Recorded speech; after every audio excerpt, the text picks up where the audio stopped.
Bu 36 lik akkumulyator. Buni narxi $400. Nimagaki buni korpusi alyumin, usti plastmassa, kaliti bor. Usti identifikatori bor. Zaryadniki ham bor buni ustiga. $400. Bu akkumulyatorga qo'shib sizlarga velosiped qo'shib beramiz. Qo'shganda ham germanskiy gibrid velosiped qo'shib beramiz.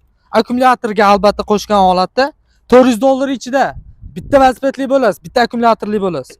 Egarlar italyanskiy ramas alyumin, oldi amortizatorli, diskalari 2 qavatli. Gibrid model. 5 ta skorsi bor. Mana aka ishlash. Pedalni urasiz. Mana. Oldi aylanadi. Bossiz to'xtaydi. O'sha oldi motorligini hisobga olmaganda, oddiy velosiped bilan bir xil vazni ham ramas alyuminligini hisobiga yengil. Xohlasangiz motorni o'chirib qo'yasiz, обычный velosiped qilib minasiz. Charchasangiz yana yondirasiz, gibrid qilib minasiz. Farqi yo'q. 7 yoshdan 70 yoshgacha liboy odam minsa bo'laveradi. Kimga qiziq bo'lsa aloqaga chiqinglar, chiroyli narxlarda albatta qilib beramiz. Chustvelo bir qadam oldinda.